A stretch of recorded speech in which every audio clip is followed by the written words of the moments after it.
For a few hours in an undisclosed location, the U.S. Navy invited CNN on a rare embark aboard the USS Ronald Reagan, somewhere off the Korean peninsula. This aircraft carrier serves as the front lines to any escalation with North Korea and is home to more than 5,000 American sailors. Yeah. Petty Officer Second Class Charisse Gray first signed up to see the world.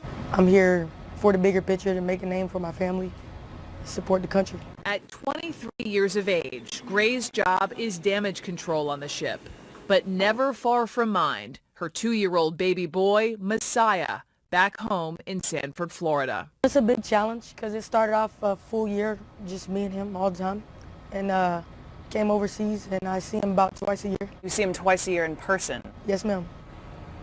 What is that like? Does that just pull at your heartstrings? Somewhat. It's not.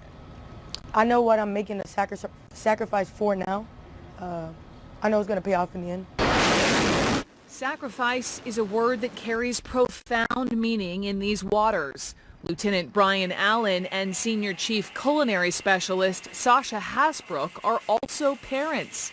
And rising tensions in the region brings an unwavering commitment to the mission. I'm concerned about my mission daily, all the action that I'm going through on the flight deck every day, all the people that are working for me, keeping them focused with our mission, our current mission, and staying ready. So if something does happen, we'll be ready to take care of it. Do you feel that the region feels increasingly tense? Do you sense that out here? Because we certainly do at home. I don't really sense it too much out here. I'm just concentrating on the mission of making sure that, we have the 3 square meals a day that we're feeding the crew and making sure that the crew is good to go.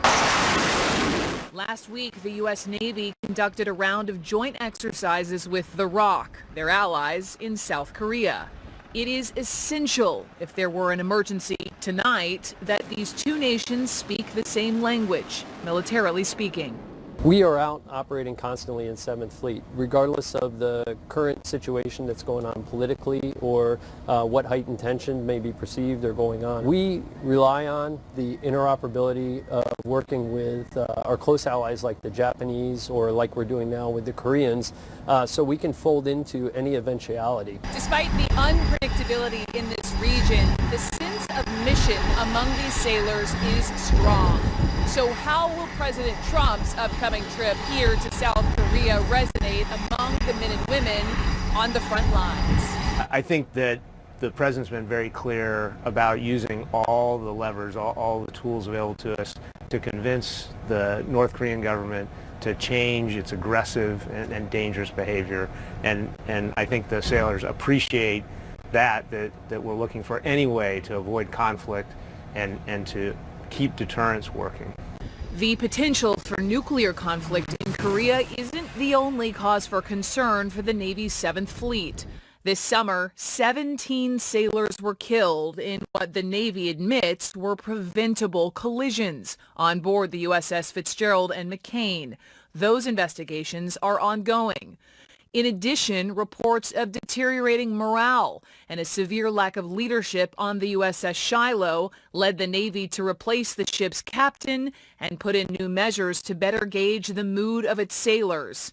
Every one of those ships belongs to this fleet. When you heard about the McCain and the Fitzgerald, how did you feel? Well, being a damage controlman, it just it gave us that reality feel. Like it definitely, anything can happen. Every once in a while, we have to take a step back, get a breather. Everybody understands that. So not so much as stretches me thin, but yeah, we work hard. Do you feel cared for? Do you feel looked after, respected? Oh, absolutely. Sure. The deaths of those 17 sailors, I mourn the loss of those sailors. The bond, the sacred bond we have to keep the sailors that work for us safe is one that hasn't changed in the history of sailors going to sea. As those investigations complete, we're going to go after the recommendations.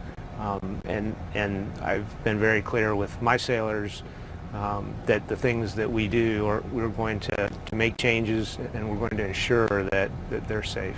Navy leadership has introduced new round-the-clock watch rotations and updated its system to navigate through heavy traffic, efforts they hope assure sailors are safe. What do you want families back home to know?